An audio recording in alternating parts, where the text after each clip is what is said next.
Hi everyone, hope you're doing well. Thank you so much for joining me for this video and welcome to Tarot by the Pines. I am your lovely host for this channel, Jason. This video is all about love. Everybody say love. I figured I would do a video about love and I went through a rabbit hole and just looked at the different types of love, and of course Google did it for me, and in fact there are 8 different types of love out there. That was by the ancient Greeks. Apparently, the ancient Greeks really valued these 8 types of love, and I figured I would kind of create a hashtag of sorts. If you want to participate, feel free to do for the month of love, February. I'm calling it hashtag 8 Tarot Loves. So let's get started. The first type of love is Eros, and I might be pronouncing these wrong, so I'm just going to put in everything in the description box below. Eros is romantic love. It is the first kind of love named after the Greek god of fertility, and in real life, this translates to romance, passion, desire, and attraction. This love is a desire for another person's physical body. Ooh, getting spicy right off the bat. So I was going through my tarot library, and there was only one deck that really satisfied this prompt, and that is the Sabbath Tarot. This is a indie deck, and if you've seen or heard about this deck, you know that it is full-on male and female nudity. So beware. I chose this deck simply because it is full of naked people. There's going to be buns, there's going to be boobs, there's going to be wangs, wieners, penises, whatever you want to call it. And based on the attraction and the physical aspect of this, this is the deck for this prompt. So you can choose a deck that really focuses on nudity, or you know what, just pick any deck that really satisfies the romantic love prompt. The next prompt is Philia. It is affectionate love. Philia is the love that develops over a deep, long-lasting friendship. It's platonic, respectful, and you care deeply about that friend, knowing you can confide in them and trust them to the ends of the earth.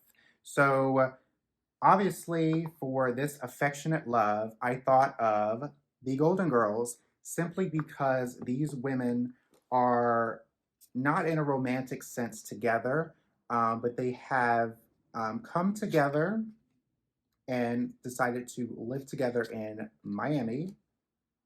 And it's just a deck that really is very, it pays an homage to the classic Golden Girls TV show, which I find this is one of the decks that really, really appreciates the source material. And if I may, I am going to cheat a little bit, and because this deck also applies to the other upcoming love, and that is called the Storge familiar love. Storge is a naturally occurring love rooted in parents and children as well as best friends. It is an infinite love built upon acceptance and deep emotional connection.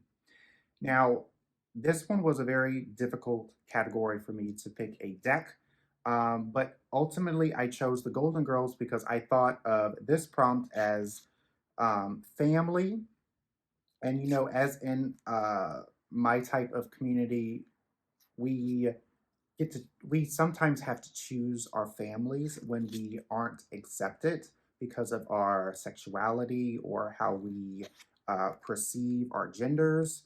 Um, so this deck and this source material is all about being accepting, because these women are not family. They have come together and they have built that bond to really solidify their long-lasting friendship and love for each other. The next prompt is Ludus, playful love. Ludus is a childlike and flirtatious love commonly found in the beginning stages of a relationship. This type of love consists of teasing, playful motives, and laughter between two people.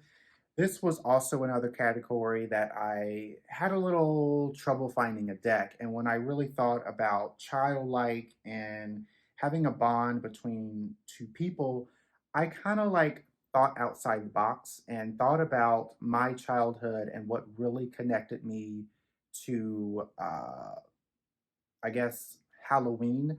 Ultimately, I'm saying Halloween and me have a really strong bond. I chose the Trick or Treat Tarot. This deck really focuses on the childlike aspect of trick or treating. It takes place on literally Halloween night, and you're literally uh, brought into this world of being being a child and trick or treating and just getting candy and just seeing all the different types of costumes and all of these uh, really creative aspects within Halloween, right? Because of the costumes and all of that. And I just really thought the Trick or Treat Tarot really satisfied this prompt in terms of the childlike aspect of how my bond with Halloween has really grown much, much bigger over the years, and it continues to grow. The next prompt is pragma, and that is enduring love. Pragma is a unique bonded love that matures over many years. It is an everlasting love between a couple that chooses to put equal effort into their relationship. For this prompt, I ultimately chose This Might Hurt Tarot. This is the mass market edition. I also have the indie version, but I'm going to show the mass market since that is readily available. This deck, it is really, it does not hold punches or it doesn't hold back.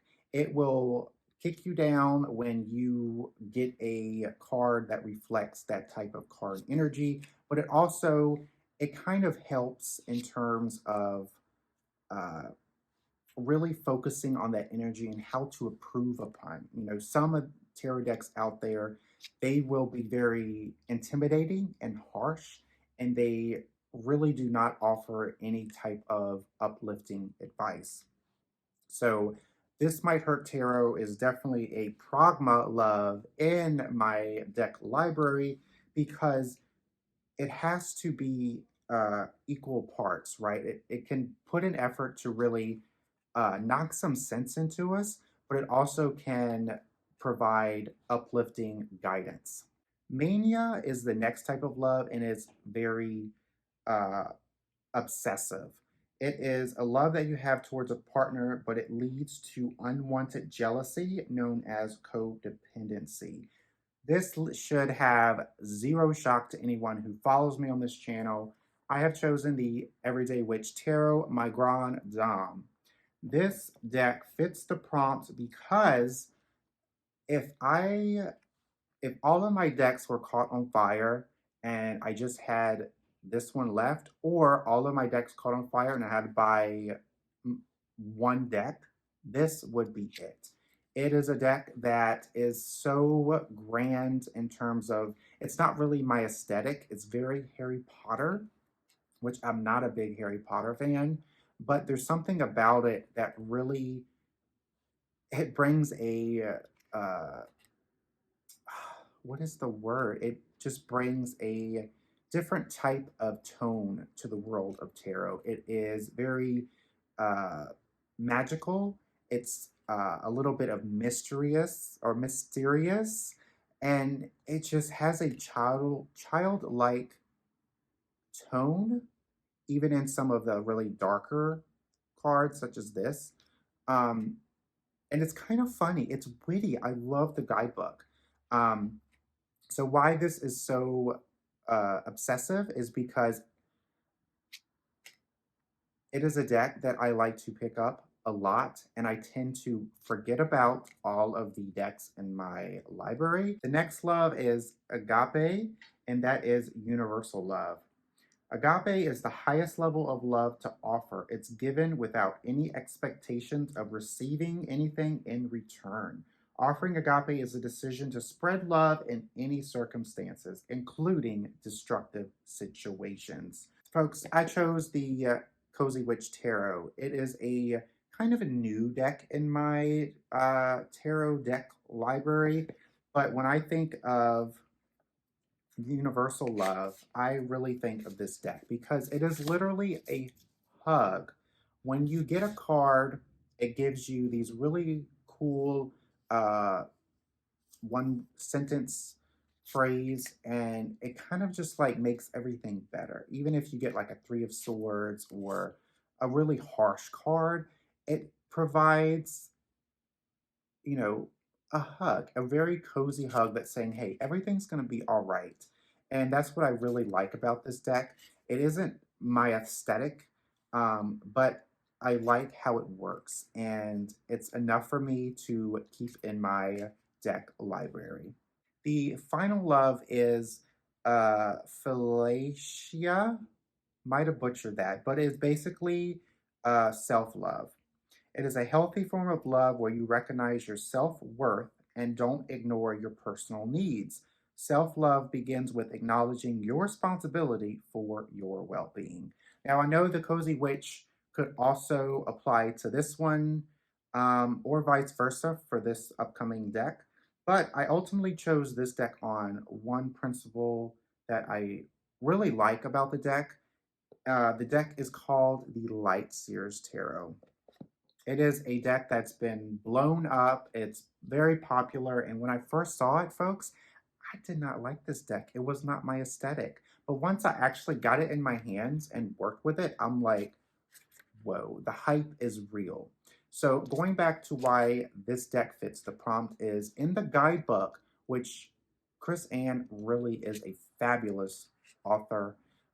She puts in there affirmations that really are really nice in terms of like when you get a any type of card, but when you get like a really hard card, like a Three of Swords or a Ten of Wands, that affirmation, it brings the energy of the card up, and it kind of gives you guidance and um, inspiration to take on that energy, even if it's a really rough energy.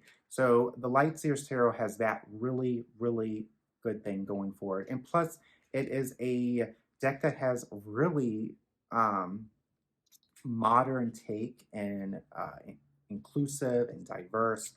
Really, really, really love that.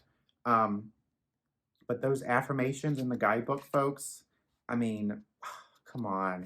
So to give you an example, the Ten of Wands in the guidebook, the affirmation is, I release my burdens into the ethers, knowing that the universe will help me to tend to the essentials. Love, love that. So folks, thank you so much for watching this video. I hope you like this video enough and the prompts where you participate in so that I can, see all of the decks that kind of configure to the prompts as hashtags to these tarot VRs are really, really fun and really enjoyable to watch. So I hope I get to see some of you out there participating. Again, thank you so much for watching, and I hope you all have a month of love and just have it all continue out through this year and just forever. So thank you so much for watching, and I will see you for my next video. Take care.